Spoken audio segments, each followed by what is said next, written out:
A conta-gotas. Passagem de Rafah para o Egito é aberta e primeiros estrangeiros fogem da guerra. Brasileiros ainda aguardam. É triste, a gente tá triste porque nós não vamos conseguir sair daqui hoje. Sem limites. Israel bombardeia pelo segundo dia seguido o campo de refugiados de Jabalia, o maior de Gaza. Hasta la vista. Decisão do TSE condena novamente Bolsonaro e deixa General Braga Neto inelegível até 2030. Contra o crime organizado, Forças Armadas vão atuar nos portos e aeroportos de São Paulo e Rio de Janeiro. O ICL Notícias, segunda edição, está no ar.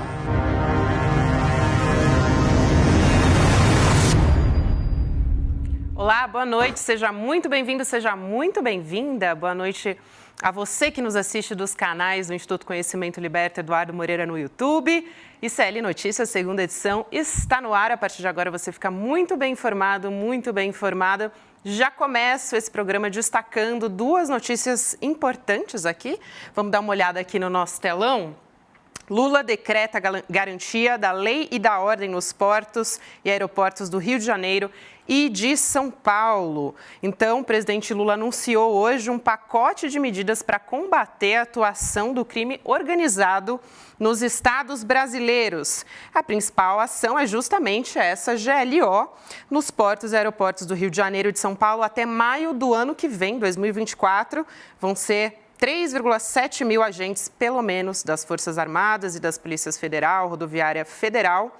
Esse decreto que vai estabelecer uma operação integrada nos portos do Rio de Janeiro, Itaguaí, no estado do Rio, e de Santos, em São Paulo, além dos aeroportos do Galeão, também no Rio, e em Guarulhos, no Rio de Janeiro, o aeroporto de Cumbica. Vamos voltar aqui para a página principal para destacar também, a gente, claro, vai falar hoje sobre a guerra entre o Estado, né, de Israel, contra o Hamas e também os civis palestinos, que são os principais alvos dessa guerra. Mas 33 brasileiros que estavam na Cisjordânia foram repatriados depois das centenas de brasileiros que estavam em Israel e já foram repatriados. Agora, o governo federal trouxe de volta esses 33 brasileiros que estavam na Cisjordânia. Foi mais uma etapa da operação, voltando em paz. Só que ainda a gente tem muita gente, mais de 30 brasileiros que estão na faixa de Gaza e que esperam pela passagem de Rafah para poder sair de lá. Eu dou boa noite a vocês, meus queridos Chico Sá, Chico Pinheiro, e hoje com uma presença ilustre aqui também no estúdio. Heloísa Vilela, minha querida, que prazer você aqui com a gente. Agora pertinho, né, gente? Pra gente ficar tranquilo com a chegada dela. Para nós e para a comunidade CL, essa é a principal notícia do dia. É a nossa correspondente de guerra, o orgulho do nosso ICL, da nossa profissão. Elô ter estado lá, ter voltado, graças a Deus, sã e salva, e ter dado uma visão que a mídia daqui do Ocidente não dá. Porque o Leonardo Boff sempre diz, né? Você vê daquele ponto onde os seus pés estão fincados. O ponto de vista é a visão que você tem a partir de um ponto, o ponto onde você está. E toda a grande mídia está no ponto, na visão. Está lá em Tel Aviv, está em Israel. Eu não vi ninguém na Palestina olhando o conflito a partir do outro ponto de vista. E Elô fez isso de uma maneira brilhante. Elô, que beleza que você fez, que belo trabalho, apesar de ser muito sofrido, né? Um trabalho extraordinário e não só, Chico, o que está acontecendo agora, mas ela deu uma perspectiva histórica na voz daquelas pessoas, né? Na voz dos palestinos. Então, a gente teve com Elô uma perspectiva histórica do que essa confusão não começou agora. Na voz, ela teve velórios, E ela deu até agora o grande furo de reportagem dessa chamada guerra, que é o plano de pegar todo aquele povo e mandar para o Egito. Essa é a grande história, né? E com a conivência da autoridade palestina, que isso que é o mais doloroso para os palestinos, né? Então, eu acho que... Você fala autoridade palestina, sabe? Autoridade palestina é o governo da Cisjordânia. Palestino. O governo da Cisjordânia. Então, eles têm... Mahmoud Abbas. Mahmoud Abbas, que é uma força política que os palestinos não respeitam mais há muito tempo, né? É considerado traidor da própria causa palestina, se a gente pode dizer assim. Então, eu acho que foi fundamental o ICL tomar essa decisão de cobrir a partir da Palestina, para a gente saber o que se passa lá, porque eles são muito mal retratados no mundo há muitas décadas, né? E a grande gratidão deles, porque eles viam, eu mandava as páginas do site, muitas vezes eu fiz a transmissão ao vivo aqui com vocês e eles estavam lá acompanhando no telefone, então eles tinham amigos para traduzir e o grande sentimento deles era de gratidão por alguém estar contando o lado deles da história. A ver esse tipo de noticiário, não é isso? Porque eles não são ouvidos. Eles não são ouvidos. Então, acho que isso, para mim, foi muito marcante. Tirando você, o único lugar que eu ouvi alguma coisa do ponto de vista deles é na Al Jazeera. Mas, mesmo assim, com alguns limites. Al Jazeera, bravamente... Fazendo uma bela cobertura. Na faixa de Gaza. Cobertura. Hoje, colocando aqui, estava abrindo aqui agora, nesse minuto que você está falando, a gente fala assim, saiba o nome deles. Colocando os nomes de todos os mortos até agora. 370 mortos todos os dias. É uma média, é a última média que a gente tem. Isso está aumentando, né? Importante que não são números, né, Lu? São pessoas, são histórias. Então, essa cobertura faz toda a diferença. Humanizar essas pessoas. Como é que você sentiu esse povo palestino lá na Cisjordânia? Como é que é essa gente? É igual está no Brasil? Parece o quê? Parece uma favela, uma comunidade, porque é gente pobre, né? Ou parece um bairro pobre de São Paulo, de Belo Horizonte ou do Rio? Não, tem de tudo. Ramallah é uma cidade incrível, uma cidade... Ramallah é uma capital, né? É uma capital importante, é a sede, como a gente já falou várias vezes aqui, né? É a sede do governo, da autoridade palestina e é também onde estão as representações dos organismos internacionais. Então, é uma cidade muito interessante, onde você respira história, né? A cultura do povo palestino, a alimentação deles, a culinária deles também, a comida mediterrânea, que é maravilhosa, e eles fazem com muito orgulho. E tem um outro aspecto que eu estava conversando hoje com o Lindener Pareto, nosso professor de história aqui, e que eu só me dei conta depois de alguns dias como que o olho da gente percorre o povo palestino com muita intimidade. É uma população muito morena, sabe, de cabelo Parece preto. Brasileiro, né? Parece muito, muito. E parece na maneira de receber a gente também. Eu não posso reclamar, eu fui recebida com o maior carinho, com a maior hospitalidade.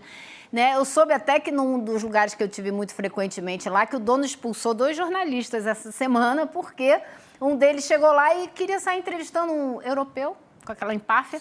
Chegou lá e queria entrevistar todo mundo no restaurante dele sem pedir licença, primeiro.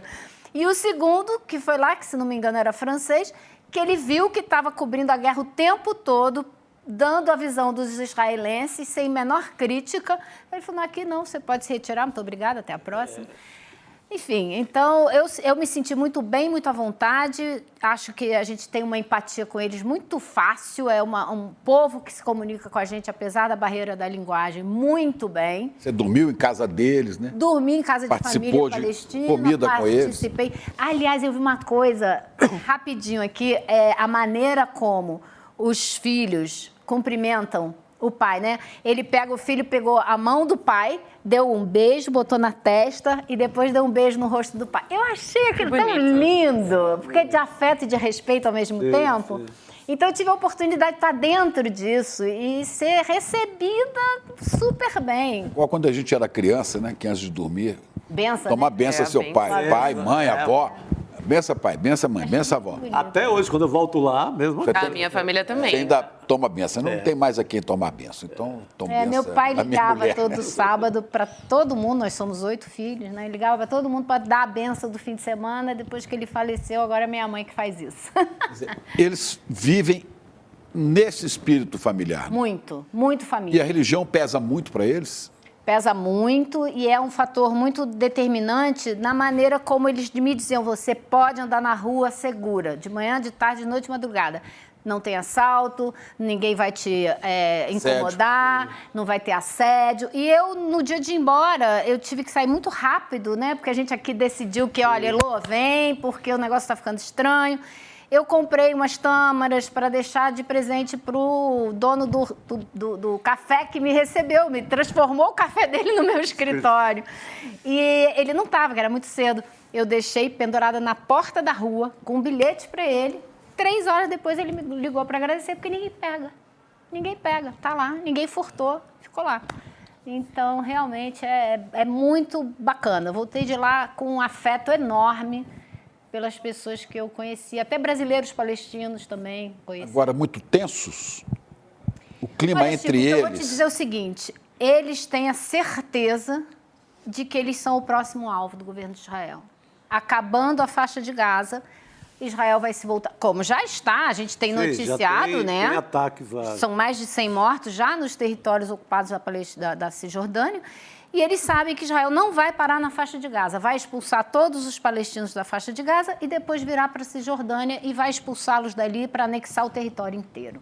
Eles têm certeza disso. E aí eles dizem, como eu já falei aqui com vocês, nossa única saída é o povo dos diferentes países do mundo. Governos, não contamos com nenhum. Nações Unidas, não contamos. Diplomacia, não contamos.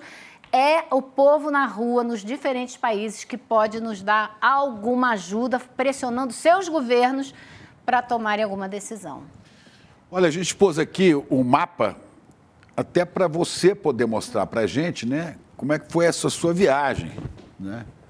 Aí ele está, Amman, na Jordânia. Aqui só para... A gente já falou várias vezes, né? Aqui está todo esse território onde vivem judeus e palestinos. Esse cinza mais forte aqui é a Cisjordânia, né? Uhum. E aqui é a faixa de Gaza, era, porque agora já metade já não é mais, né? Mas essa faixa de Gaza vinha até aqui embaixo, né? Eles foram tomando tudo, né?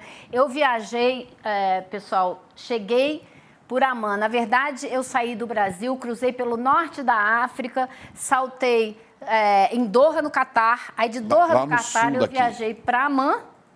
Outro voo?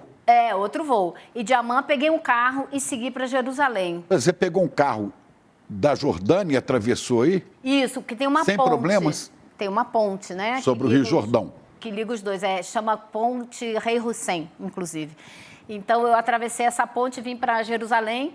Aí fiquei ali uma noite em Jerusalém e vim para Ramallah, que também é uma estrada asfaltada e você passa numa barreira do exército israelense e entra. Eu te confesso, Chico, que eu fiz essa entrada aqui e essa entrada aqui sempre com a cartada do passaporte americano. Porque você tem passaporte dos Estados Unidos. Porque eu morei 35 anos nos Estados Unidos, me casei, tive filho, então eu tenho a dupla cidadania. E eu sabia que para entrar aqui, tudo bem, passaporte brasileiro, mas toda vez que eu tivesse que lidar com a autoridade israelense, era o passaporte americano, porque era a entrada mais fácil, e foi o que eu fiz. Aí, de Ramallah, eu peguei um carro... Desculpe, você usava os dois passaportes? Sim, estava com os dois quando na mochila. Você estava na Cisjordânia, quando você estava entre os palestinos, você mostrava o passaporte brasileiro, as pessoas... Porque se você mostrasse americano, mas, pô... Exatamente. Estadunidense, que eu falo. Exatamente. Então, aqui eu peguei um carro, fui para Jenin, aí foi onde eu visitei aquela mesquita que tinha sido bombardeada no campo de refugiados de Jenin. Dormi na cidade de Jenin, na casa da família desse rapaz que me levou. Voltei. Depois, no outro dia, fui a Belém. Aí fui a um campo de refugiados em Belém, que tem 3, na verdade, existem 3 campos de refugiados em torno de Belém. E foi onde eu conheci aquele outro rapaz que me mostrou o muro, que cerca o campo, aquela situação que ficou... Que parece que tem uma plantação de oliveiras do lado de lá, que o pessoal não pode passar, Não pode mais passar. Então, foi quando a gente teve aquela imagem que deixou a realidade muito concreta para a gente aqui no Brasil do que é, como eles vivem. Aí voltei para Ramallah, fiquei mais uns dias lá. Esse muro, gente. E essa cena é um negócio do outro planeta. Pra nós. Esse rapaz, ele nasceu nesse campo de refugiados. Esse muro aqui, esse é o muro com 7 torres como essa aqui, Ficam e o soldados exército aqui. de Israel fica vigiando eles. Aqui você tem outra torre aqui, ó, gente, bem Isso aqui. é uma prisão. Tem outra torre. Exatamente. Não tem como escapar de dizer que isso é uma prisão. Não tem como. Aí você tem mais uma torre aqui, deixa eu sair da frente. Você tem mais uma torre aqui e você tem uma base militar logo ali. Esse é o rapaz que me levou para conhecer o campo, fez questão de me mostrar esse muro que separa, para que eu entendesse e que o pessoal no Brasil visse o que é a vida que eles levam ali com incursões do exército o tempo todo, mata um, mata outro. E aqui? Aqui, não, aí não, mas é mais para lá a gente vê o assentamento dos colonos israelenses, totalmente ilegal. Ali, ó, aí do seu lado, Chico. Ilegais. Esse aí. É terra roubada. É a ocupação ilegal que vai se multiplicando, vem se multiplicando nas últimas décadas, sem ninguém haja resolução da ONU na gaveta e que nunca é obedecida, né? Então, essa acho que foi um dia que a gente teve a oportunidade de realmente entender, ver, perceber concretamente o que é a vida desse... Ela está lembrando aqui que está escrito Guernica no muro. Aqui, ó. Guernica, Palestina. Guernica em 1938. 38. E Palestina, 1948, que é o ano de criação do Estado de Israel. Guernica é uma cidade do norte, uma vila do norte da Espanha, onde os nazistas fizeram um bombardeio com autorização do ditador Franco, da Espanha, destruíram tudo, mataram muitos civis e virou um dos quadros mais célebres do mundo, que é o Guernica do Picasso. O mesmo massacre que aquele povo espanhol sofreu dos nazistas com autorização do Franco, a Palestina sofreu em Aqui eles estão colocando em 1948 a expulsão dos palestinos, né? Que foram mais de 700 mil expulsos para poder criar o Estado. Porque depois do fim da Segunda Guerra Mundial, então a ONU decidiu criar o Estado de Israel, que não existia. Primeira vez na história que é criado um Estado para uma religião, né? Para um grupo religioso ocupar. É uma coisa que, enfim, cada um tem sua opinião, mas essa foi o que aconteceu. E para criar o Estado de Israel, mais de 700 mil pessoas foram expulsas de suas casas, por isso criaram esses campos de refugiados. Essas pessoas tiveram que sair e foram para o entorno de algumas cidades palestinas, tendas, né, barracas e tal, e com o tempo foram virando bairros inteiros construídos de uma maneira não planejada, então um muito em cima do outro e tal, como a gente viu aquela mesquita que caiu e destruiu a casa toda, porque está tudo ali coladinho, né? Então, esse é um pequeno resumo ali da situação. O Rogério Jordão, da nossa equipe, ele disse que a gente tem um vídeo do Crescente Vermelho, né, palestino, mostrando o trabalho das ambulâncias em Gaza debaixo de bombas, né? Então, daqui a pouco a gente vai mostrar aqui para você contar um pouco sobre o cotidiano da guerra ali nessa região. A nossa produção está separando aqui, na verdade, acabaram de me avisar. E daí a gente vai colocar, se você quiser trazer um pouco sobre esse clima, né, de como estava, até teve um dia, inclusive, que os protestos estavam começando a se intensificar muito, né, ali na região, e aí você também acabava se locomovendo de acordo com isso também, né, conversando com as pessoas e entendendo como é que estava a situação. Agora a gente tem o vídeo, vamos assistir para você poder comentar.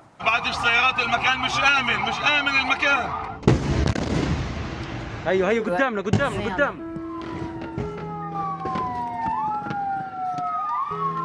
A gente vê a ambulância passando debaixo de fogo cruzado, né? Na faixa de Gaza, isso. Imagina o que é o trabalho desses caras. Que loucura, né?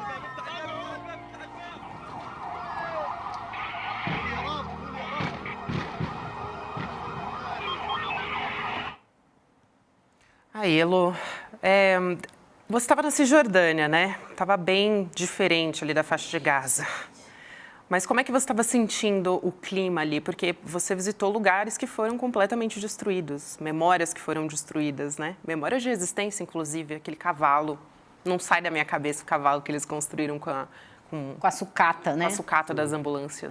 Esse vídeo realmente é muito impressionante, porque a gente sabe que vários voluntários do Médicos Sem Fronteiras estão correndo risco. A gente sabe que vários funcionários da ONU já foram assassinados, jornalistas, né? Muita gente que já perdeu a vida tentando trabalhar ali. Esse é o cavalo que a Jenin. Gabi estava...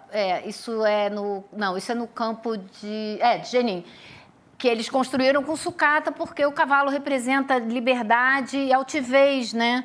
E é um símbolo para eles. É um símbolo importantíssimo, a maneira de se expressar ali, de dizer que apesar de tudo a gente ainda sonha com a liberdade, sonha com ter autonomia. E o Estado de Israel, o Exército de Israel, não só faz incursões, como foi lá e arrancou isso. Que tinha mais de 10 vítimas, que objetivo militar pode ser esse aí, a não ser você aniquilar... Afrontar, né? Afrontar a simbologia toda, afrontar... o subjetivo, né? Minando as pessoas, né? Minando a alma das pessoas. É você tomar o território e matar pessoas e cultura. Essa cultura não pode sobreviver. É o apagamento da cultura, dizer você não tem direito nem de sonhar em um dia ser livre e autônomo. E a questão é importante, que não é, ao contrário do que muita gente pensa, uma questão religiosa. Você me corrija se eu estiver errado. A questão é disputa de poder e de território. Claro. Forte disputa. Tanto eu tenho um vídeo aí que eu pedi para separar, de uns rabinos judeus. Olha o que o pessoal do exército, né? Nós estamos procurando o vídeo ali. O pessoal do exército de Israel faz com rabinos. Por quê? Porque esses rabinos, né, chamados assídicos, olha aí, como eles não são sionistas, olha aí, olha o rabino aí, olha soldado, ó. Gente. Olha a brutalidade. Aumenta a tela, põe inteira. Aumenta aí. Vou pedir até para repetir. Olha só, vamos passando. Ó. Gente, que país é esse? Olha, que exército é esse? É judeu contra judeu. É porque este rabino aqui, que é um judeu ortodoxo, um judeu tradicional, né? Como ele não concorda com Netanyahu, como ele não concorda com a brutalidade... Ele não concorda nem com a existência do Estado de Israel, Chico. Deus. Eles são contra a existência do Estado de Israel. Eles acham errado ter sido criado o Estado de Israel. Eles não concordam. Olha aí, é assim que são tratados aqueles que não se submetem, né, à brutalidade, ao genocídio... Né? A arrogância, o egoísmo. Agora, se ele faz isso com um rabino, imagina o que ele faz com um palestino. Aí você já mete a bala logo, né? Então é essa a discussão. É incrível. Não é? A gente tem... Pode continuar, Chico. Há discordâncias até de você comigo em relação a ponto de vista sobre ações do Hamas. Mas, de qualquer maneira, hoje, o consulado de Israel aqui em São Paulo exibiu um vídeo do ataque do Hamas ao kibbutz, destruindo, matando pessoas e tal. Para tentar contrabalançar. Fazendo a sua propaganda, né? Porque não é possível você equiparar a intensidade da brutalidade. Mas vamos, eu considero que extrapola o Hamas quando ele parte para esse tipo de ação contra pessoas que não são militares e não são militantes exatamente dessa causa sionista. Mas você veja que quando eles defendem, que eu falo eles mesmo, a turma do Netanyahu, a turma sionista, quando defende o interesse deles, é com brutalidade até contra um rabino, né? Assídico, que é essa tendência, é um pensamento judaico, mas de rabinos, né? O assídico tem como característica uma devoção fervorosa a Deus, a Javé, né? E para celebrar a alegria religiosa. Eles são pessoas alegres. Quer dizer, ninguém pode ser alegre vendo essa grosseria, essa brutalidade, essa ocupação de território. Então... eu acho, Chico, a única coisa assim que eu fico muito incomodada é o fato de que a gente não pode esquecer que o Hamas era também uma força política que foi eleita no voto popular. E quando foi eleita, Estados Unidos e Israel não reconheceram a vitória. Como fazem com a Venezuela, como fazem onde acham que a força que é eleita não lhes agrada, como se tivessem esse direito. E a partir daí, não trataram mais o Hamas como uma força política que deveria ter sido chamada para negociar, com a qual deveria haver uma relação diplomática. Não. Então, eles foram muito empurrados para uma saída militar. Mas isso é uma outra discussão, né? Acho que hoje em dia não dá nem mais para ficar discutindo o que aconteceu naquele dia 7, sem colocar isso, né, num contexto muito maior, como fez o Guterres, né, o secretário-geral da ONU, que disse que o Hamas não nasceu num vácuo. Né? Claro. E Elô, inclusive hoje de madrugada foi bombardeado, inclusive pelo segundo dia consecutivo, né, o campo de refugiados em Jabalia. A gente está vendo imagens agora, né, do campo de refugiados. E Israel diz que o ataque tinha como alvo, claro, como eles sempre justificam, né, um líder do Hamas. Mas é evidente que não é só isso. Olha a quantidade de civis e mortos. É a mesma alegação para os hospitais. Que tem gente do Hamas escondido lá. É a mesma história. Qual que é o sentido, Elô? Porque não é a primeira vez, né, que isso acontece, de bombardear um campo de refugiados. Quantas pessoas estarão soterradas aí que você nem conta os mortos? Imagina, esse é o maior campo de refugiados de Gaza. O maior de todos. Bombardeado 2 dias seguidos. A gente tem, inclusive, imagens para mostrar o tamanho. Como que isso pode ser justificado? Aí, ó, o tamanho do campo de refugiados. É o maior, né, Lu, que fica ali dentro da faixa de Gaza. Maior. Como que você pode justificar procurar uma pessoa dessa maneira? Vamos matar todo mundo para achar um, né?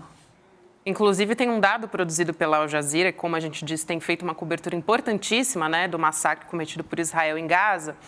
E aí a gente tem um cálculo do massacre de Gaza em números. Olha aí que a nossa produção traduziu a cada hora: 42 bombas lançadas, 12 prédios destruídos, 15 pessoas mortas, 35 pessoas feridas. Quer dizer, uma pessoa morta a cada 4 minutos. Esse é o resultado da guerra, do massacre que a gente tem assistido diariamente. É inacreditável. É uma pena que a Al Jazeera ela não é transmitida em português para que fosse mais acessível às pessoas aqui. Mas há há duas, há uma em árabe, uma emissão em árabe e há uma em inglês. Que dá para, se você não sabe inglês, pelas imagens dá para você entender mais ou menos o que está acontecendo. Mas tem as legendas, tudo em inglês, né? Você pode acessar pelo YouTube. Você botando Al Jazeera no YouTube, tem Al Jazeera English, em inglês. Você consegue assistir. Mas você tem uma visão da guerra que você nunca vai ter nas TVs do Ocidente. Não mesmo. Ô, Elô, você acha que o plano é extermínio mesmo? Ou tem outra palavra a essa altura? Como é que você... Eu acho que é uma combinação de redução da população palestina ao máximo, com esse genocídio que eles estão promovendo, mas depois de tomada territorial mesmo. A faixa de Gaza será anexada por Israel, a não ser que alguma coisa mude drasticamente no curso. O caminho é esse. Mas o caminho é esse, a solução final é essa. E depois de tomar a Cisjordânia também. Então, o objetivo é, como a gente já havia conversado sobre isso, e agora os jornais israelenses estão falando, que o caminho é expulsar todo mundo para o Egito. Sim. E depois pegar o pessoal que está na Cisjordânia e expulsar todo mundo para a Jordânia. Caramba. A gente vai fazer isso, o mundo vai permitir isso? Espalhar. O mundo vai continuar permitindo isso, né? Poxa. É gente que vai chegar no Egito, mas que já perdeu a casa, que já perdeu todos os seus pertences, que já perdeu seu ambiente, sua raiz cultural, será jogado como um lixo jogado no terreno do vizinho. Não é? Num deserto, numa área de deserto do Egito. Vão ser jogados lá e na Jordânia. Sem rumo, verdadeiros párias. Não é? Alguém mandou uma mensagem aqui que eu acho interessante. Serão odiados pelas populações desses países, porque vão ser um bando de pessoas sem condição de viver, sem emprego, sem relações, né? Então, você ainda vai criar um grupo de pessoas para serem, ainda por cima, rechaçadas pelas populações desses países. É uma legião já Demonizada de cara, né? Condenada de cara. E é incrível que a humanidade dita civilizada, que com tanta veemência e com toda a razão, condenou a perseguição aos judeus pelo regime nazista, agora assista isso impassivelmente. Não, né? Ninguém se toca. Está vendo debaixo dos nossos olhos, nas redes digitais, você está vendo o que estão fazendo com o povo, com crianças, com tudo. E aí você diz, mas o Hamas fez isso. Bom, eu condeno a ação, exclusivamente a ação do Hamas. Eu não digo que é um grupo terrorista, porque eu acho que ele não foi criado para ser terrorista. Eu acho que as ações extrapolam. Há explicação para isso? Certamente há. Dizia, eu citei aqui um dia desse, o dramaturgo Bertolt Brecht, né? Muito se fala do Rio, que violenta, arrebenta tudo, mas poucos sabem, ninguém diz, das margens que o oprimem. Quer dizer, o Rio está sendo oprimido, o Rio, no caso da faixa de Gaza, está sendo oprimido violentamente e ele explode. Agora, eu não justifico que as pessoas, em reação a isso, eu acho que não há justificativa, não sei se você entende, para a violência contra pessoas aparentemente inocentes, né? Se fosse guerra é outra coisa. Embora eu tenha explicação para isso. Chama de guerra o que está acontecendo, eu estava pensando nisso hoje, né? A gente também chama de guerra o que está acontecendo na faixa de Gaza hoje, né? Mas guerra implica a ideia de que existem duas forças mais ou menos equivalentes se degladiando, o que não é o caso, né? Existe um Estado poderoso com armamentos mais modernos e letais que o mundo já produziu.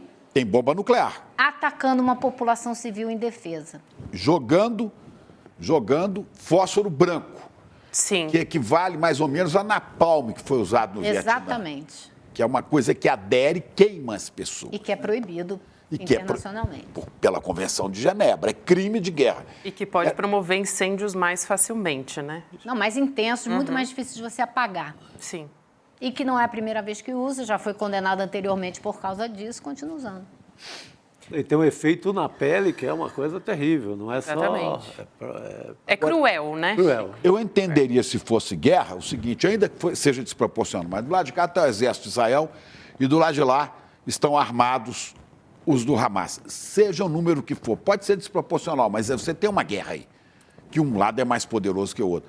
Agora, uma guerra contra a população palestina, uma guerra contra civis, uma guerra contra crianças, mas o Hamas está aí no meio. Peraí.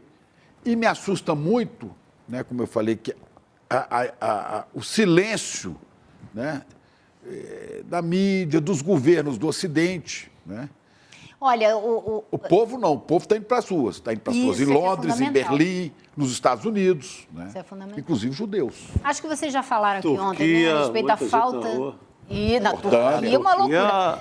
Mas eu acho que vocês já comentaram aqui ontem a falta de resposta mais efetiva dos governos árabes, né? Que foi uma coisa que incomoda muito os palestinos. Não é? Eles sentem falta de uma pressão, de fato. Exato. E de um apoio até de outros muçulmanos. De romper diplomaticamente com Israel, tomar uma postura mais firme, né?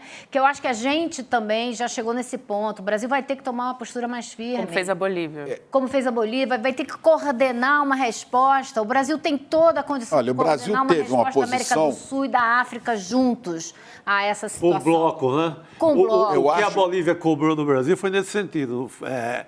O Brasil que se mete ali na rotina, no dia a dia, no comércio, por que não, nesse momento, também não lidera um bloco da América Latina? Estou com a Bolívia. Eu acho que o Brasil teve uma posição muito importante no Conselho de Segurança. Ora, quase vencemos. Fomos derrotados por um voto de um país covarde que usa da sua força sempre a favor da morte, que é os Estados Unidos. Ele é conivente, no mundo cúmplice, inteiro, não é conivente, vivem de guerra desde o fim da Segunda Guerra Mundial. Exatamente. Vivem de guerra, vivem de arma. Onde você tem uma guerra, os estadunidenses estão metidos lá, com seus governos, seja qual for. Quando não são os promotores da guerra, né? Em Quando geral, não criam a guerra para vender suas armas. Qualquer uma que você mexer, né? Estão sempre... Agora eles têm duas grandes guerras ao mesmo tempo e sem falar nas menores. Estão faturando muito, né? Foi o único país que efetivamente votou contra uma resolução brilhantemente preparada, equilibrada, paciente do Brasil. De 2 semanas atrás, tivesse sido aprovado aquilo, a gente teria evitado milhares de mortes, né? Mas não foi possível, não é possível. O Brasil sabia que isso ia acontecer, né? Mas tentou, né? É importante porque isolou os Estados Unidos aí com a imagem para o mundo inteiro ver da representante dos Estados Unidos de mão levantada sozinha, né? Essa imagem ficou. Cruel, né? E logo de uma negra, uma representante, que é uma mulher vez, né? Negra, mas é lamentável, né? Porque é um povo também oprimido, até nos Estados Unidos. Colin Powell também fez esse papelão, né? Secretário de Estado negro americano, mas enfim... Eu acho, foi dado esse passo, ficou comprovado para o mundo inteiro que não se pode contar com os Estados Unidos para evitar essa desgraça que está acontecendo. Qual é o próximo passo? Eu acho que o próximo passo do Brasil não pode ser, eu acho, não deve ser de cara tão radical quanto foi a Bolívia. Mas o governo brasileiro tinha, no mínimo, tem no mínimo que chamar o seu embaixador e cobrar de Israel, escuta, nós temos 34 reféns brasileiros na faixa de Gaza. São reféns do exército de Israel de Netanyahu. Da mesma maneira que Netanyahu condena o Hamas por manter reféns, nós temos que condená-lo por manter brasileiros reféns na faixa de Gaza. Porque não tem nada a ver com essa história e não podem sair de lá. Eles poderiam ir para o Egito, está de portas abertas, mas Israel não deixa sair. Israel os usa, né, para manter esta tensão. Agora, Chico, eu acho que isso não é suficiente mais, não. A gente já passamos desse ponto há mais de uma semana. Mas tem que ser step by step. Eu acho que agora, como o Chico estava falando, é hora do Brasil coordenar o bloco. E o Brasil tem a influência suficiente para coordenar um bloco de América Latina e África, que está pronta para se posicionar mais claramente. Pronta para fazer isso.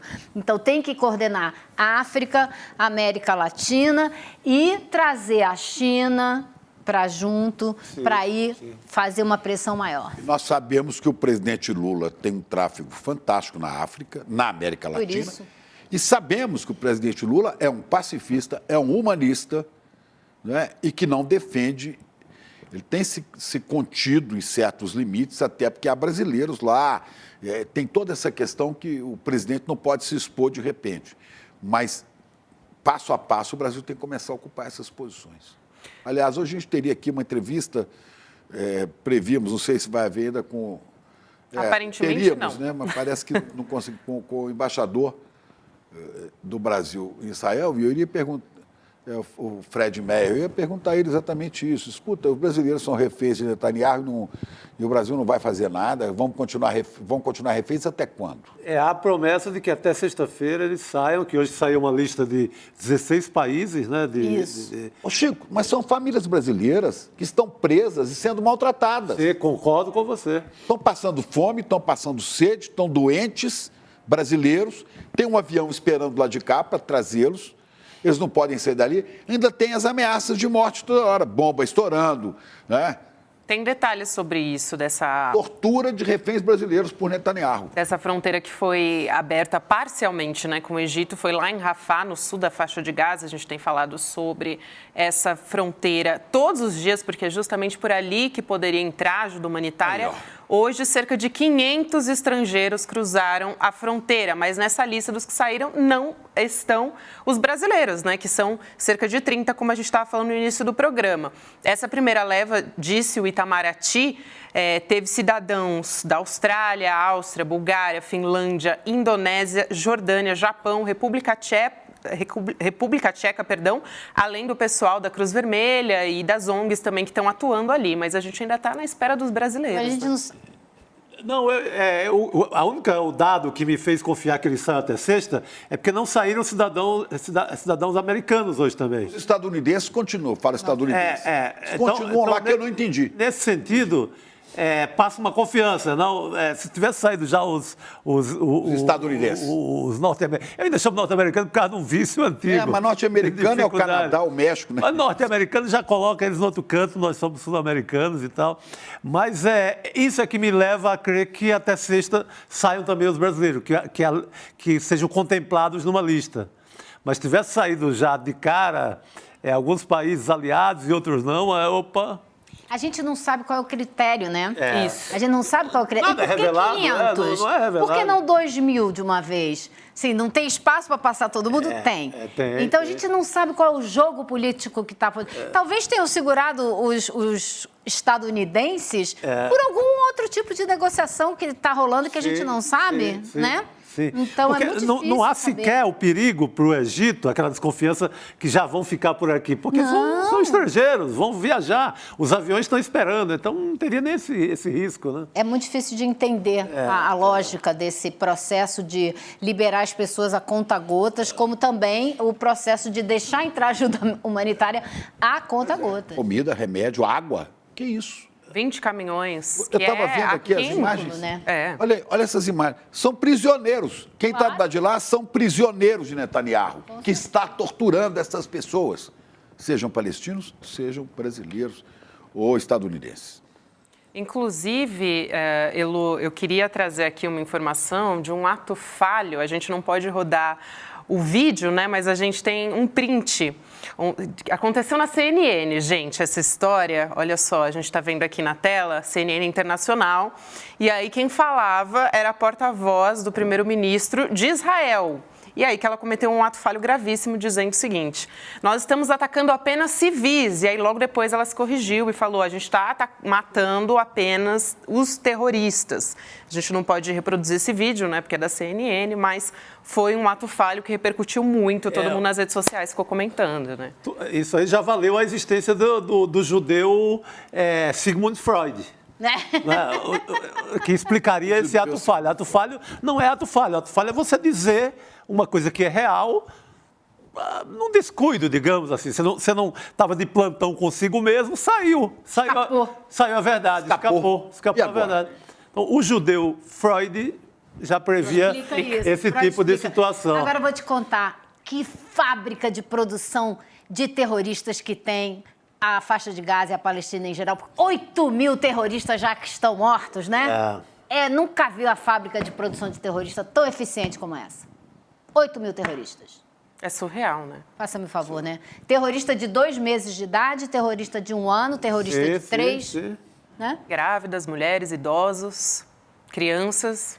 Que esses 3, né? Essa população mais vulnerável representa 73% dos mortos da faixa de Gaza. Quer dizer, o que é isso, né? Que política é essa? Qual que é o objetivo genocídio, disso? só tem Olha, nome. para entender isso, né, eu estou precisando até ler, mas já vi comentários sobre o livro. Existe um livro chamado A História Oculta do Sionismo, que conta exatamente o que é isso, né? É do Ralph Sherman, A História Oculta do Sionismo. Dá um Google para você ver, tem uma estrela de Davi na capa, não é?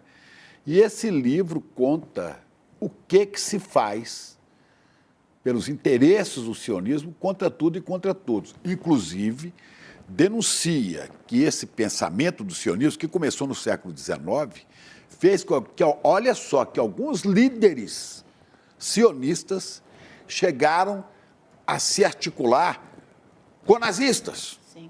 Enquanto os judeus estavam presos nos campos de concentração e morrendo como insetos. Eles se articulavam, né? Eles negociavam alguma coisa. Eu não li, vi vários comentários a respeito. A editora é Sanderman. O livro se chama, portanto, A História Oculta do Sionismo, para você entender qual é a ganância de poder, de dinheiro. Aliás, os judeus que estavam dispersos pelo mundo foram parar nesse território. Há uma explicação bíblica, porque a terra prometida e tal. Não, isso foi desculpa usada para poder fazer esse avanço. Na verdade, alheio, era né? para ocupar isso aí. Isso foi financiado pela família Rothschild dos Estados Unidos, né? Família judia que financiou esses grupos para voltarem para esse território, onde estavam os palestinos desde o ano 70, quando os judeus foram expulsos de lá. Agora eu estava lendo histórias.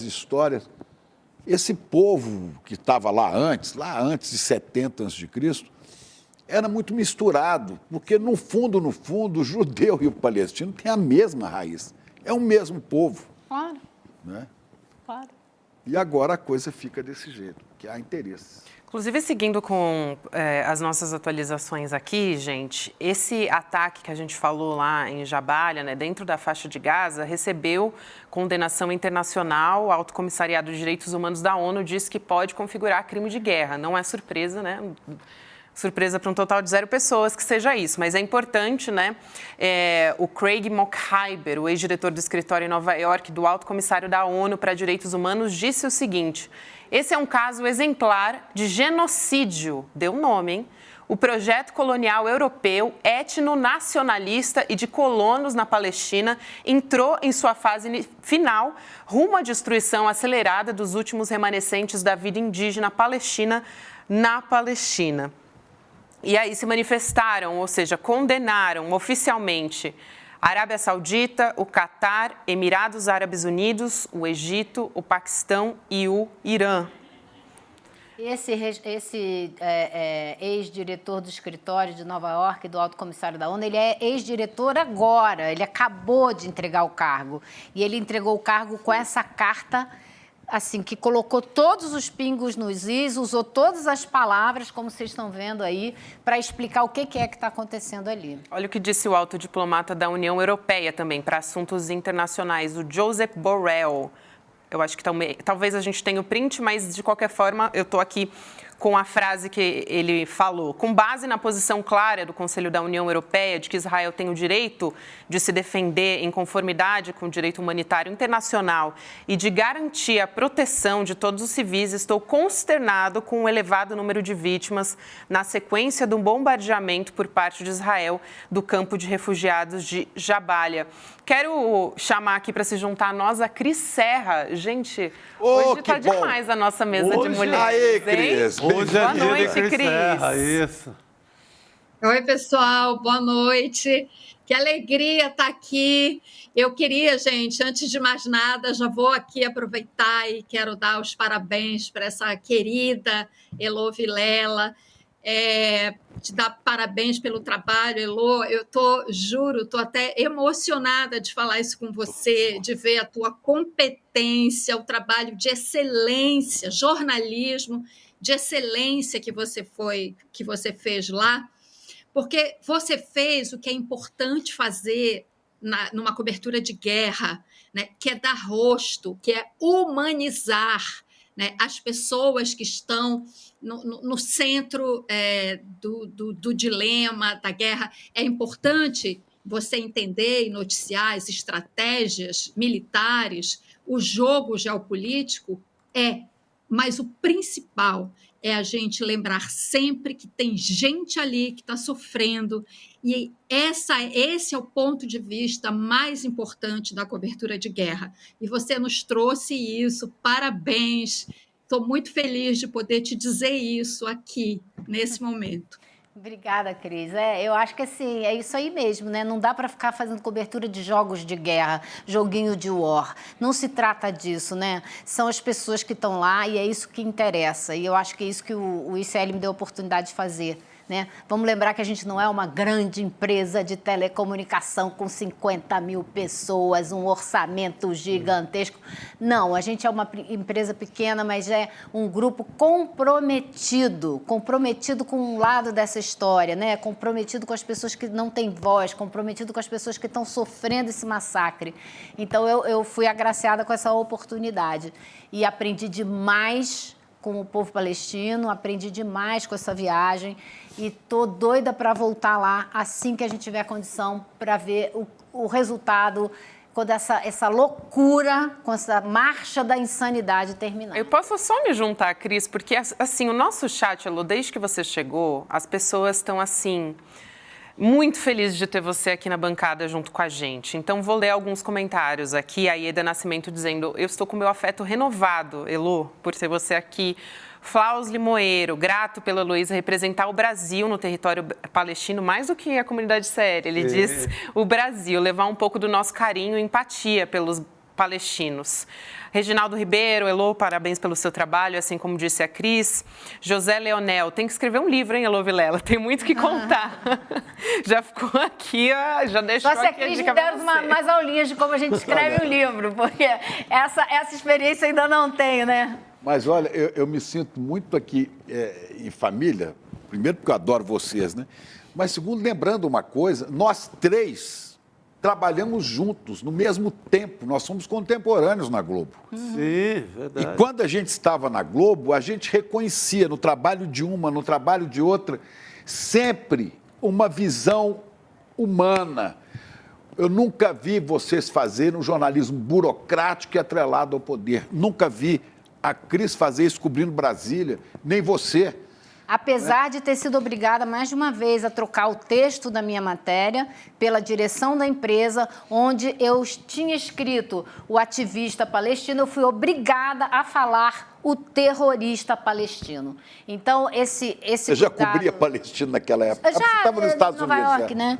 Então, mas eu antes acho disso, você que... trabalhou aqui no Brasil. Não, nunca. Você já começou a... Oi, Eloy, parece que esse ponto aí do manual continua valendo, viu? Exatamente. Porque então, o que eu acho tenho que visto o manual funcionando do mesmo jeito, não mudou nada. Exatamente.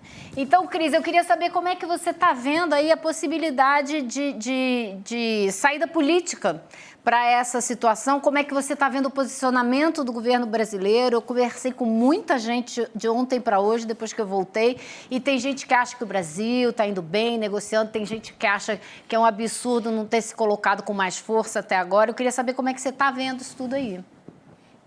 Oi, Elô, eu acho que o governo brasileiro tem ido bem.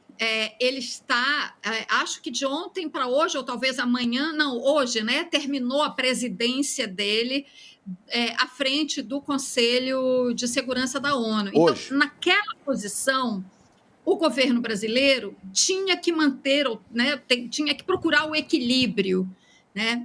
Sem contar também o fato de que lá na faixa de Gaza nós temos cidadãos com dupla nacionalidade, né, que são brasileiros e também palestinos, e temos na região, não na faixa de Gaza, mas na região mais amplamente falando, em Israel, brasileiros que são cidadãos israelenses. Então, eu acho que na posição então em que o Brasil estava, ele tomou a posição correta, né? Equilíbrio, serenidade, para tentar costurar a resolução que, infelizmente, não foi aprovada no Conselho de Segurança. Eu acho que agora, fora da presidência, talvez a gente precisa, obviamente, ver o desenrolar da situação, talvez a gente note agora, talvez uma calibragem nessa postura, talvez no sentido, né, de uma posição, de uma cobrança maior, talvez, a Israel. Eu acho que se abre agora essa possibilidade, né? Porque, claro, nós já estamos diante de um genocídio, né? Também, quando o Brasil estava à frente do Conselho de Segurança, tentando costurar a resolução, né, a ofensiva militar, o ataque militar de Israel não tinha assumido, embora já fosse, né, desproporcional, não tinha assumido a feição que ele assumiu nos últimos dias de um genocídio.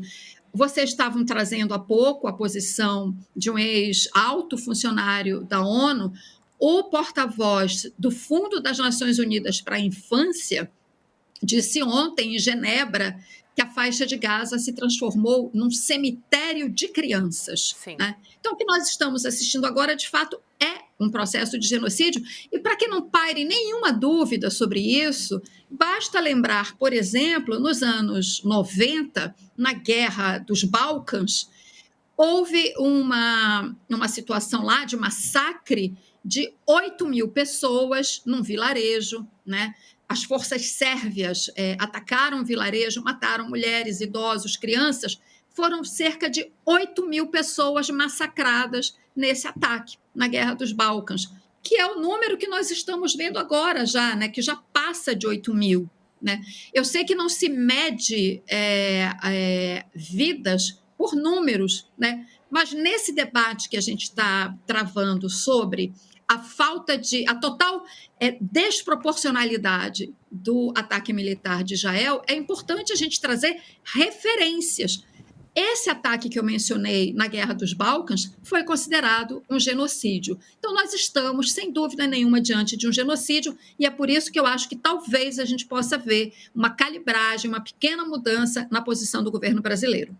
E, Cris, falando na posição do governo brasileiro, hoje foram resgatados, eu comentei lá no início do programa, 33 brasileiros, né, da Cisjordânia. A gente tem, inclusive, o vídeo, a produção está separando aqui nesse momento. Vou pedir para quando tiver ok, eles me avisam. Vamos colocar agora, vamos assistir como é que foi. Então, dizer de onde vocês são no Brasil? E... De onde vocês são?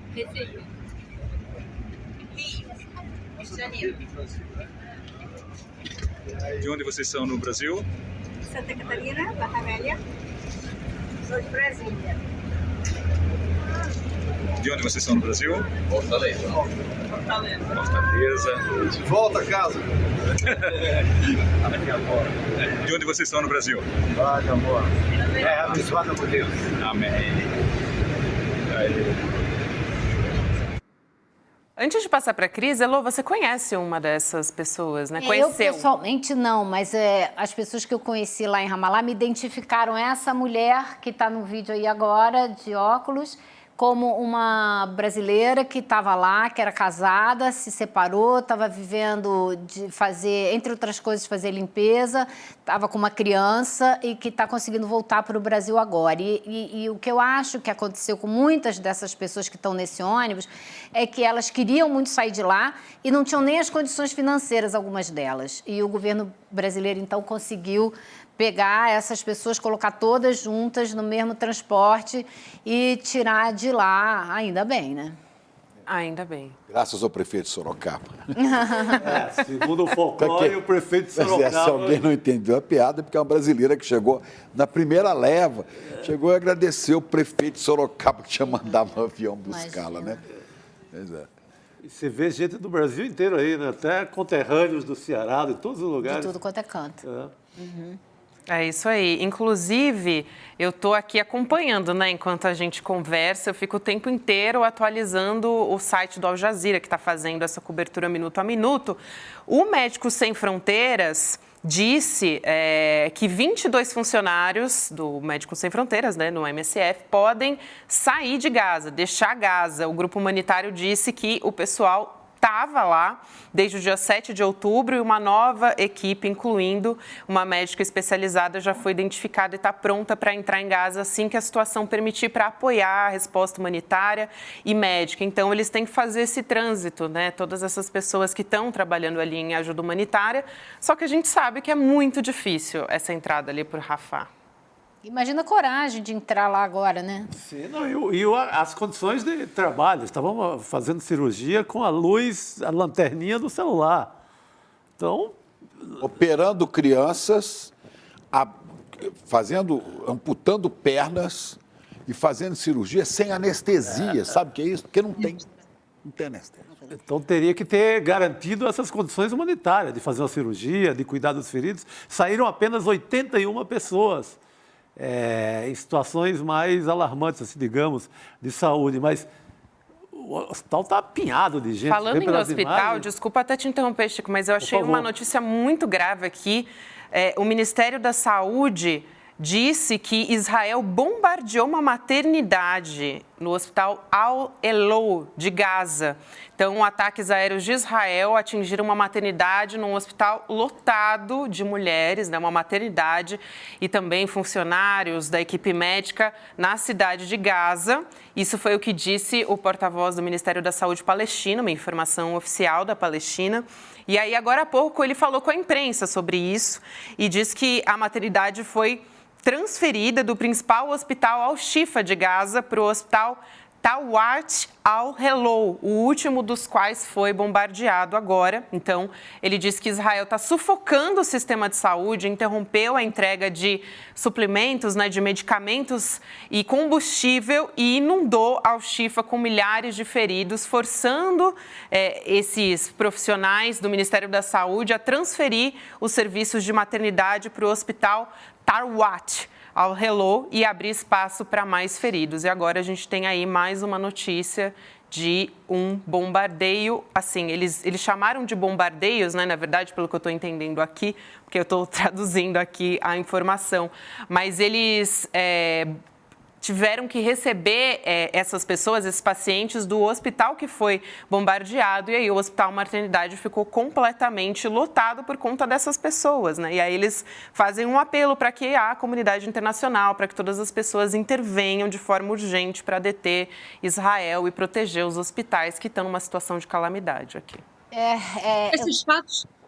Não, eu queria te perguntar, Cris, o que você acha que falta para que o mundo se mobilize, né? O que mais falta acontecer para que os governos façam? Porque da ONU, eu não sei você, mas eu realmente não espero mais nada.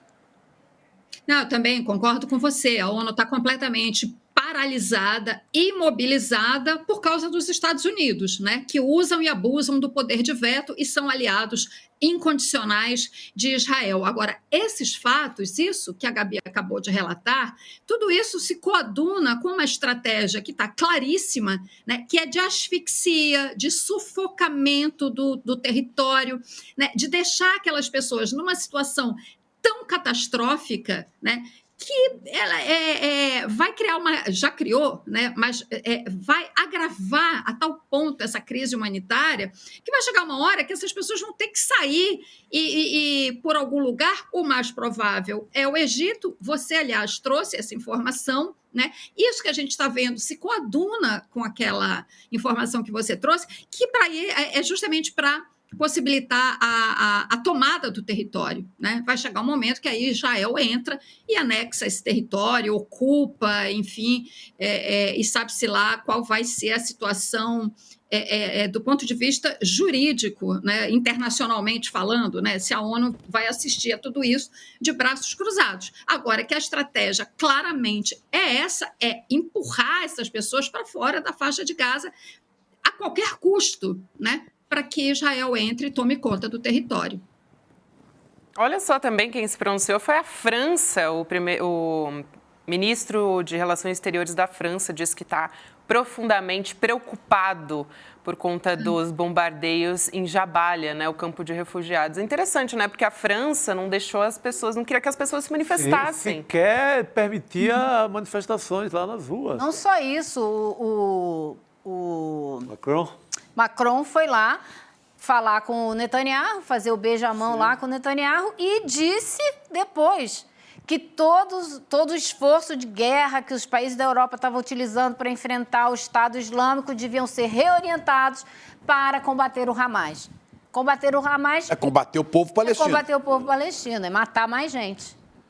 É de uma hipocrisia, hipocrisia. Esses países da Europa... Todos eles, e os Estados Unidos colaborando como principal agente, são os neocolonizadores, são os defensores do colonialismo, são os racistas. É a OTAN.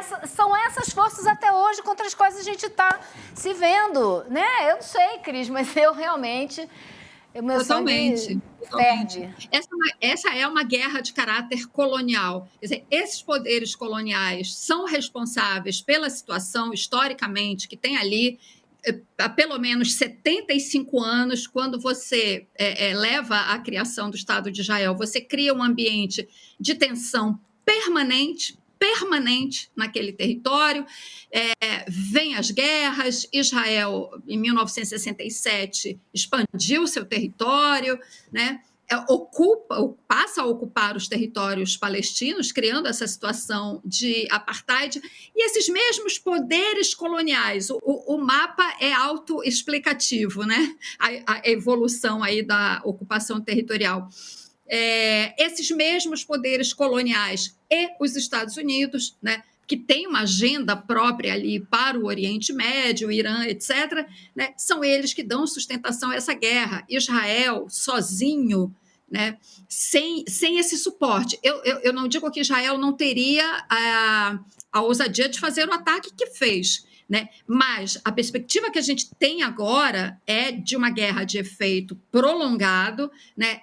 A gente vê essa total inação diante deste genocídio, e isto nós não veríamos se Israel não tivesse o suporte, a retaguarda, né? O seu reforço de poder bélico, né? Os Estados Unidos estão mandando dinheiro para reforçar o poderio bélico de Israel, né? Então, Israel não faria o que está fazendo neste momento, este genocídio, se não tivesse essa retaguarda destes poderes coloniais. Exatamente. Mais um país que se pronunciou, inclusive, foi a Argentina, né? O Ministério das Relações Exteriores da Argentina condenando um bombardeio de Israel contra os palestinos, né, nos refugiados, na verdade, ali no campo de Jabalia. É interessante pensar nisso porque a Argentina está aí na iminência, né, de um processo também de eleição que é muito preocupante da extrema-direita, e a gente não sabe como é que vai ser, quer dizer, a gente sabe, né, o que esperar dos posicionamentos da Argentina se, e a gente espera que não, o Javier Milei for eleito. Acabei de identificar aqui o posicionamento da Argentina agora há pouco também. Mas e Milei é um risco. A gente acha que não, porque fala um monte de asneira, um monte de estupidez. Esse dia achavam isso de Bolsonaro também, né? Essa semana ele estava numa entrevista e ele estava falando com um repórter, eu vi, foi anteontem. E ele falou assim, peraí, para de falar comigo, para de... Eram espíritos, seres, não sei se é o cachorro dele, que já morreu, estavam falando. Aí ele falava com o repórter que o entrevistava. Ele falava assim, pois é, você está me perguntando aqui, mas eles não me deixam pensar. Porque eles estão falando na minha cabeça. Quer dizer, esse imbecil ou, né, louco está em vias de ser presidente da Argentina. Para você ver como é a progressão da extrema-direita mundial, né? Se você pegar apenas dos Estados Unidos, Brasil e Argentina, você teve Trump, que era considerado um palhaço, né? Bolsonaro, que era considerado um energúmeno, e esse que é um louco varrido que ouve vozes. E assim vai a extrema-direita, cara. Fala com o cachorro. Loucura, né? E o outro lá em Israel, que faz parte da turma e que chama os palestinos de animais. Você pergunta assim, mas peraí, mas eu estudei para quê? Para que eu me julgo um cara civilizado? Para votar nisso? Para apoiar isso? Bolsonaro, Milei, Trump, Netanyahu, pelo amor de Deus, né?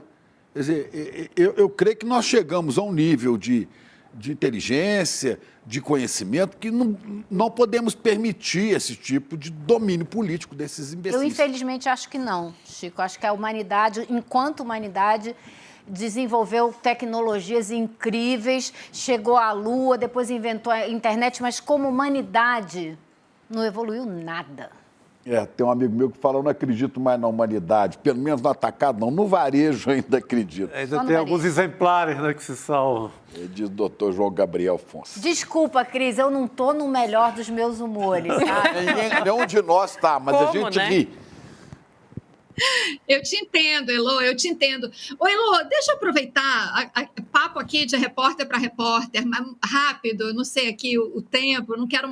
Por favor, Cris, vai lá. Eu posso perder essa oportunidade, Elô. E eu sei que você já falou aqui um pouco antes, eu peguei um pedaço aqui da sua conversa, eu estava aqui acompanhando, mas não peguei desde o comecinho. Mas eu queria que você falasse, qual foi a maior dificuldade que você teve nessa cobertura? Pergunta difícil. A Elô pensando, foram várias. Não. Teve a coisa da fronteira. A dificuldade foi entrar na faixa de Gaza, até que você não conseguiu chegar lá. Não, eu não fui para a faixa de Gaza por motivos óbvios, porque a ideia não era morrer, né? A ideia era estar viva para contar a história. Dificuldade. De chegar a tempo da fronteira estar aberta, que eu fiquei sabendo. Coisas muito tolas diante da complexidade, né, diante da seriedade da situação. Eu acho até, Cris, que assim, você sabe, né, como toda boa repórter, você sabe que a gente tem que trabalhar muito, mas a gente tem que dar sorte também, né? Então, eu acho que eu dei muita sorte nos contatos todos que eu fiz antes de ir, que me abriram contatos lá e que me puseram, só faltou me botar no colo e me levaram para todo lugar. Eu tive uma relação rápida de amizade, de confiança de várias pessoas que imediatamente me colocaram nas situações e me levaram para o velório, me levaram para o campo de refugiados, me colocaram lado a lado com quem eu precisava estar para conhecer a história que estava acontecendo ali. E aí foi tudo muito rápido e muito... Gente, desculpa desfazer o mito, muito fácil. Sim. Muito fácil, porque as pessoas precisavam muito de falar, precisavam ter com quem falar. Você não precisava ir atrás, a notícia chegava para você. Contar a história, você precisava ir nos lugares e quebrar um pouquinho daquela timidez, um pouquinho da resistência, muito pouco. Porque a necessidade deles de serem conhecidos pelo que são, pelas pessoas que são, pela vida que levam, é gigantesca. Porque o trabalho muito bem feito que o governo de Israel vem fazendo há décadas de tratá-los como sub-humanos, como todos uns terroristas, como esses árabes, muçulmanos, como se isso os tornassem uma outra categoria de ser humano, é enorme. E eles precisam que a gente os conheça, eles precisam que a gente entenda como é que eles estão vivendo há décadas. Então, nesse sentido, foi muito fácil, porque é uma interação de pessoa a pessoa muito rápida, muito tranquila e, enfim, difícil é imaginar que eles estão todos lá. Difícil é imaginar o que pode acontecer com eles nos próximos dias, semanas e meses. Essa é a dificuldade, Cris. E é um contrassenso. Eu imaginei isso, Lô. Eu imaginei exatamente uma dificuldade no nível emocional, porque eu pensei nisso. Imagina uma jornalista estrangeira chegando lá, brasileira, o Brasil tem, né, as pessoas veem o Brasil como um país pacífico, etc. Eu fiquei imaginando, a Elô deve ter, quando chegou lá, as pessoas devem estar desesperadas para falar, né? Olha, nós somos... Alguém nos ouve, né? Gente, nós somos gente. Imaginei isso.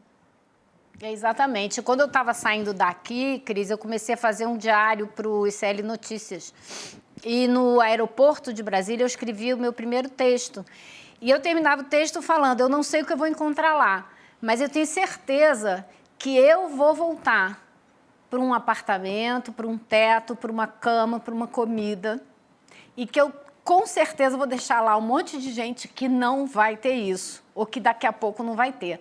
E o que eu escrevi no dia que eu saí é exatamente o que eu senti no dia que eu voltei. A minha aflição de saber que tem lá algumas pessoas que hoje eu conheço, mas que representam um conjunto de milhões de pessoas que vão passar, muito provavelmente, por essa situação. Agora, Elô, Cris, Chico, Gabi, eu tenho refletido muito sobre como é que essa guerra nos impacta, sobretudo porque nós temos acesso às imagens, às informações que há pouco tempo nós não tínhamos. As redes, que eu não chamo de redes sociais, redes digitais, social não tem nada nisso, nos trazem as informações e provocam mobilização no planeta.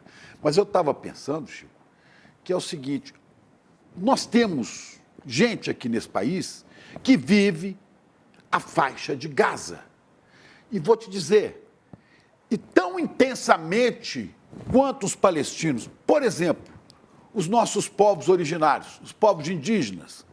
Há pouco tempo, agora menos, mas há pouco tempo, os indígenas brasileiros, sem que a informação chegasse à grande mídia, os indígenas brasileiros são dizimados pela política genocida do governo que passou, aos montes, com garimpeiro, garimpos, envenenando os povos originários, que eram os antigos palestinos daqui, assim como os sionistas foram ocupando o território dos palestinos, os nossos antepassados começaram a ocupar aqui, desde a chegada de Cabral, foram ocupando os territórios dos povos indígenas. E hoje, se você olhar a história aqui em São Paulo, para você fazer a cultura do café aqui na Mogiana, olha como foram exterminados os índios. E que continua acontecendo hoje. Hoje, na Amazônia, no Pará, em Rondônia, né, querido? Pois é, assim a como... A situação continua. Assim como no Complexo da Penha, no Complexo do Alemão, na Baixada de Santista, né? Na região. As polícias continuam espancando, matando, e eles debaixo de fogo cruzado. Criminosos de um lado, poder público, bandido de outro. Quer dizer, nós temos que ver que Gaza está em qualquer lugar, né? E o sofrimento das pessoas, o sofrimento é o mesmo, porque quando você tem um filho, uma filha morta, né? Eu vi a história dos 3 médicos que morreram, né? Eu vi alguém comentando na televisão, você viu? Mas que coisa... E algum comentarista de TV, que eu não me lembro exatamente quem era, falou literalmente isso. É uma coisa absurda, é gente como a gente. Eu falo, opa, peraí, gente como a gente, como cara palha, branco como nós, da nossa classe social, e os outros que morrem todo dia, esses não são gente como a gente, né? Quer dizer, a gente precisa enxergar a Gaza que está na nossa cara, né? E não podemos descansar e parar de denunciar isso, né? Eu acho isso uma loucura. Perfeito.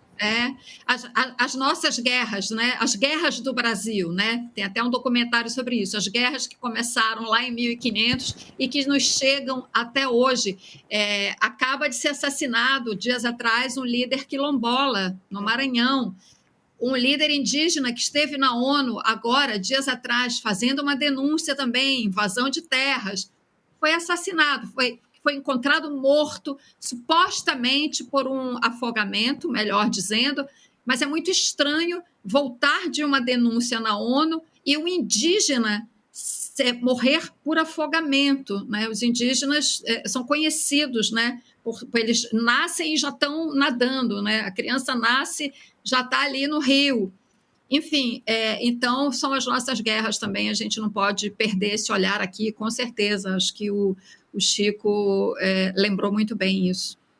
Não tem a mãe de santo, a Elorixá, que foi assassinada com vários tiros. O assunto já sumiu das pautas, né? Tem pouco tempo na Bahia, né? Não, quem ousou fazer reportagem, como o pessoal do Intercept, teve a reportagem censurada. Para você ter o nível de domínio do poder judiciário na Bahia, de chegar a esse ponto. Cris, muito obrigada por hoje, querida. Foi um prazer te ter aqui e muito feliz de ter 3 mulheres aqui se juntando a nós nessa achei bancada. Muito chique. Venha para cá que a gente arranja mais uma cadeira aqui. Isso, vem aqui, por favor, no estúdio. A gente está te esperando. Vou por aí, me aguardem. Um prazer imenso, uma alegria enorme. Elô, mais uma vez, parabéns, bem-vinda. Um beijo, querida. Até semana que vem. Até mais, querida. A gente continua aqui, agora a gente vai voltar a falar um pouco sobre o Brasil. Rapidamente, a gente teve uma boa notícia de que o Copom anunciou uma nova redução de juros de 12,75% para 12,25%. 0,5. Mas não sai mais do que isso. Mas já é alguma coisa. Não sai mais disso. Só que, né, como a gente sempre traz uma notícia boa, só que logo depois a gente tem... com aquele bolsonarista mandando... Fala aí com a água do chope, Gabi. Não é bem uma notícia ruim, né? Mas a gente tem uma bomba, que eu já citei lá no início do programa, que foi esse decreto da garantia da lei da ordem em portos e aeroportos do Rio de Janeiro e de São Paulo. Duração que vai até maio de 2024, que é uma ação contra o crime organizado. Essa medida que abrange portos de Itaguaí, no Rio de Janeiro, Santos, São Paulo, Guarulhos, também São Paulo, Galeão, no Rio de Janeiro, e com o decreto os militares das Forças Armadas vão atuar nesses locais. Vou chamar aqui o Guga Noblar para contar essa história para a gente. Guga já está entre nós? Está entre nós. Guga, boa noite. Boa noite, Gabi. Boa noite, Elô. Bem-vinda de volta, grande Elô. Boa noite, meus queridos Chicos. Pois é, pelo menos dessa vez não vai ter o Braga Neto como interventor. Ufa! Não tem o Braga Neto no meio, já melhor. Porque, enfim, da outra vez, né, aquele de 2017 que foi decretado pelo Temer, aquele sim era uma intervenção, já que dava às Forças Armadas o poder de polícia para atuar na cidade do Rio de Janeiro. E quem comandava isso tudo era o Braga Neto. O resultado foi meio pífio, né? Inclusive ele conseguiu aumentar o número de mortes, de assassinatos provocados em conflitos com a polícia. E reduziu pouco o número de assaltos, enfim, a violência no Rio pouco mudou. mas desta vez o intuito é fazer com que as Forças Armadas trabalhem nos portos e aeroportos. Eles não estarão pelas cidades e sim nos portos e aeroportos, e não em todos, em alguns que foram escolhidos, para fazer um trabalho ali de tentar conter tráfico de droga, enfim, para tentar coibir o crime organizado que atua muito nesses locais. Mas não será como aquelas outras GLOs que já foram decretadas, não será uma intervenção naqueles moldes. Então, é isso que está acontecendo agora, e como eu falei, Braga Neto está fora, até porque está fora também, e acho que a gente vai falar disso hoje, da eleição para prefeito do Rio. Perdeu a chance de se candidatar, já que se tornou inelegível. Então, temos uma notícia que não é tão boa, afinal de contas, nunca é bom a gente saber que a segurança está numa situação que precisa de uma intervenção, mas a notícia boa é que não tem o Braga Neto. Vamos para essa notícia, então, né? O Guga deu spoiler. Antes disso, né? Perdeu uma falar, eu quero lembrar que durante a ocupação a GLO do Braga Neto no Rio de Janeiro, né? Foi assassinada Marielle Franco e Anderson Gomes. Não, Gomes, eu estou lembrando já. Anderson Gomes, não, esse está vivo. O Anderson Gomes e a Marielle, né? E a turma do Braga Neto não descobriu, ele mesmo não descobriu nada. O mandante até hoje nós não sabemos quem é. E um professor, aliás, um músico, um artista. Com a família. Estava com sua família. Eu achava que era 80, disse que são 240 tiros no carro. 240 tiros. E mataram também um morador de rua, um cara em situação de rua, que foi tentar socorrê-lo. Né? E até hoje não aconteceu nada, ficou por isso mesmo, passaram pano, né? Sem falar, Chico, nas compras superfaturadas que estão ainda em investigação, aquela compra de coletes milionária, então deixou um rastro. E aí eu vi o bloco das forças mamadas, que eu chamo. Exatamente. Eu vi o print do Flávio Bolsonaro elogiando. É óbvio que é uma saída inteligente dele. Quem está no alvo dessas operações é muito a milícia, principalmente no porto de Itaguaí, no Rio de Janeiro, que é totalmente dominado pelas milícias. O Flávio Bolsonaro, espertamente, elogia para sair do alvo. O bolsonarismo sai do alvo na visão dele. Mas a milícia, que é sobretudo bolsonarista, está no alvo dessas operações. Então, ele espertamente elogia o Lula, porque, não é comigo, mas é com você sim, meu caro. Pois é, possível candidato a prefeito do Rio, né, Guga? No lugar do Braga Neto. Talvez o Pérez lance Flávio Bolsonaro. Eu só gostaria que o Flávio tomasse uma cacetada. Hein? O outro nome que está também querendo agora se tornar candidato, que o Bolsonaro talvez dê a bênção para se tornar candidato no lugar do Braga Neto, é o Alexandre Ramagem, que é deputado federal e que foi aquele que comandou por um tempinho a PF, a ABIN, e que transformou a ABIN em um aparelho a serviço do bolsonarismo. Esse é o outro nome. Nossa, eu não acredito. Aquele Ramagem que eu acompanhei na CPMI. Aquele mesmo. Aquele mesmo. Está votado para... Só falta chamar o Pazuello para ser candidato. Que louco. Que além de general, foi eleito no Rio de Janeiro. Né? Mas vamos falar do outro inelegível, vai, gente.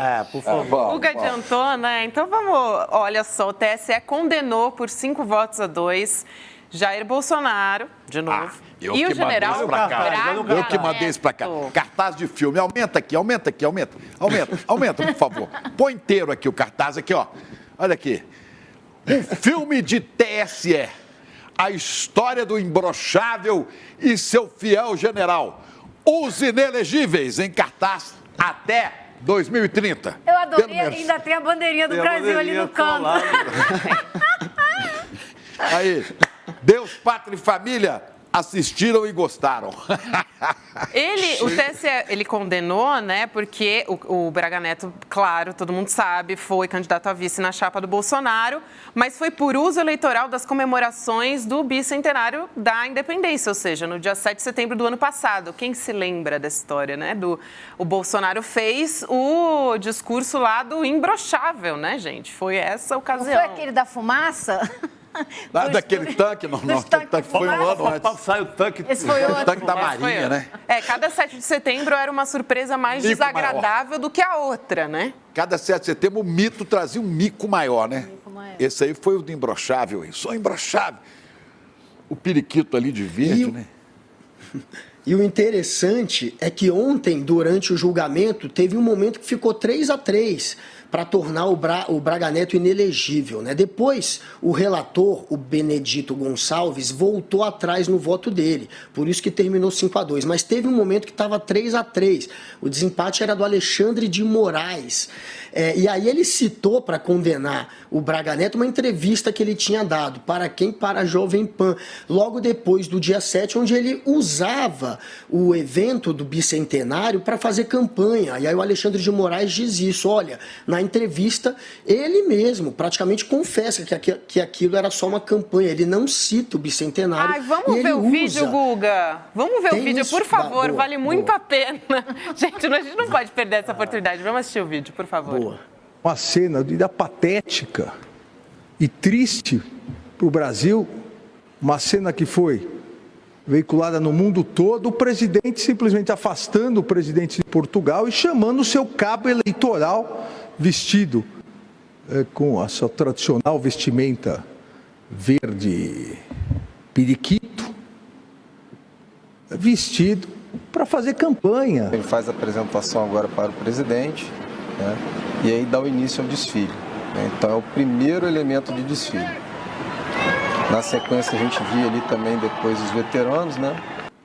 Perfeita descrição, né? Sensacional. E empurrou o presidente de Portugal para lá, pro verde periquito ou verde maritaca, né? Verde periquito é muito bom, né? Mas não tem como fugir, né,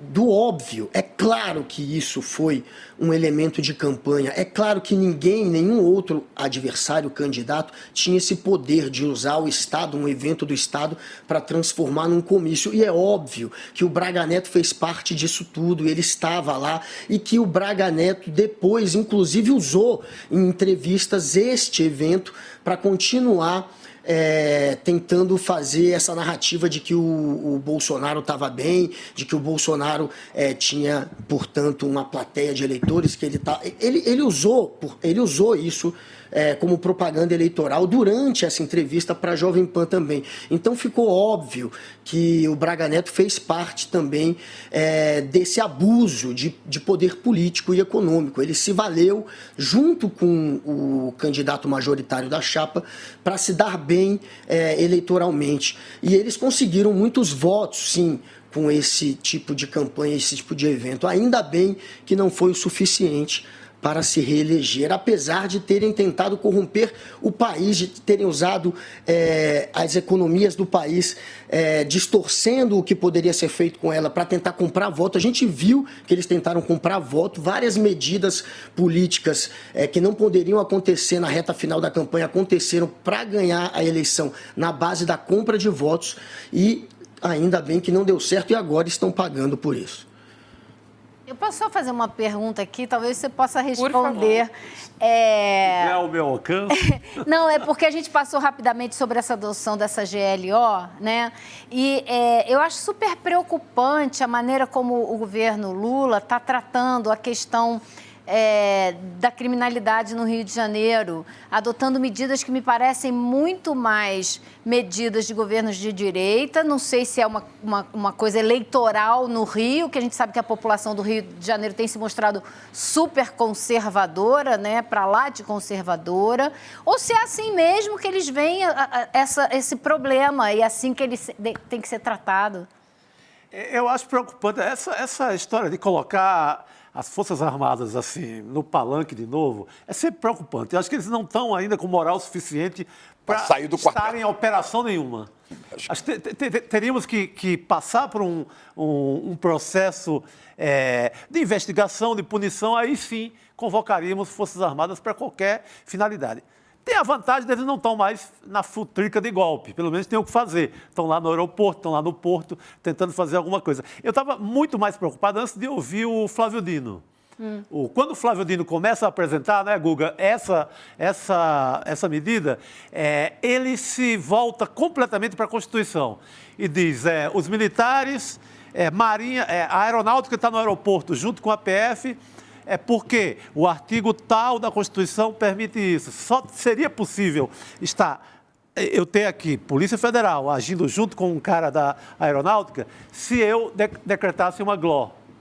Senão, não tem como eu mandar esses caras, nem na questão de rubrica de orçamento, não tem como mandar os dois trabalharem junto no aeroporto. Então, eu vi um Flávio Dino muito técnico, justificando nos artigos da Constituição porque teria que recorrer a esse expediente. Aí eu fiquei mais tranquilo, mas é preocupante, tem uma fachada muito política isso. E é preocupante porque as Forças Armadas, né, elas são criadas e treinadas para combater inimigos.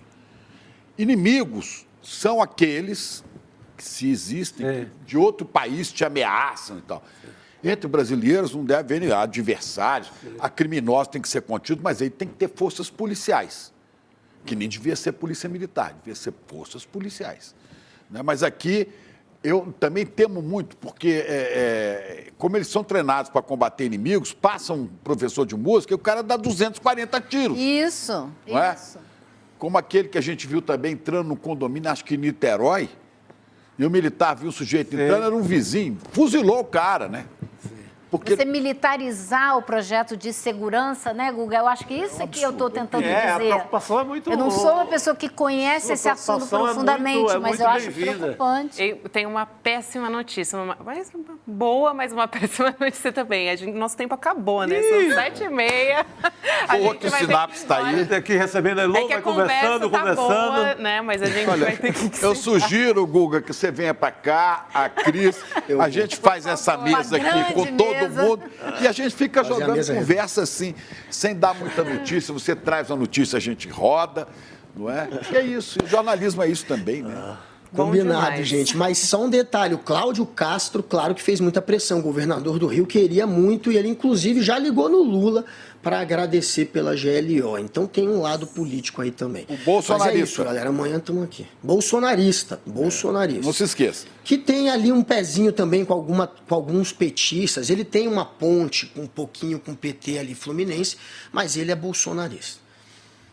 É isso aí, Guga. Um beijo para você, bom feriado, querido. Valeu, até uma galera. próxima. A gente aqui também já vai encaminhando para o nosso final. Amanhã tem live do ICL, então assim, não vai achando que só porque é feriado a gente não vai ter programação não, tá? A gente vai ter. Amanhã de manhã a gente vai ter a live do ICL Notícias primeira edição com o César Calejon e tem a segunda edição com a Robertinha Garcia na sexta-feira também, e na segunda-feira volta tudo ao normal, vai ter rolê, vai ter em detalhes, vai ter mercado de investimentos, mas amanhã temos N1 e N2 também, e a partir de agora, você não sai daí, porque a gente tem a Robertinha Garcia e o César Calejon com o Sinapse CL. E agora tem uma coisa raríssima, vamos fazer aqui uma ciranda, levanta aí, a ciranda, porque é o seguinte, é raro acontecer. Em plena quarta-feira, graças a Deus, é sexta-feira, vida que segue, sextou na quarta. Sextou na quarta, boa noite, gente.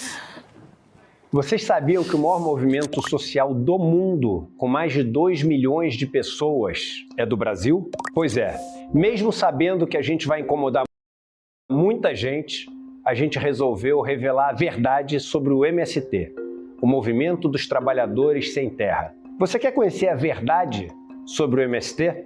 No dia 12 de novembro, um domingo, às 8 horas da noite, no horário de Brasília, a gente vai apresentar para vocês trechos do documentário De Quanta Terra Precisa o Homem e também fazer um debate incrível sobre essa, que é uma das questões mais importantes para o Brasil, a questão da terra. Junto conosco vai estar ninguém mais, ninguém menos do que João Pedro Stedley, um dos principais líderes do Movimento dos Trabalhadores Sem Terra. Estarão conosco também várias outras pessoas que têm na sua vida a luta da terra como um dos principais motores. Para você não perder esse encontro histórico e assistir trechos inéditos do filme De Quanta Terra Precisa o Homem, é só você se inscrever gratuitamente no link aqui em cima ou aqui embaixo. Não perde essa chance. Todo mundo vai celebrar a estreia do ICL no mundo dos documentários e filmes e, mais uma vez, aprender muito com a nossa plataforma.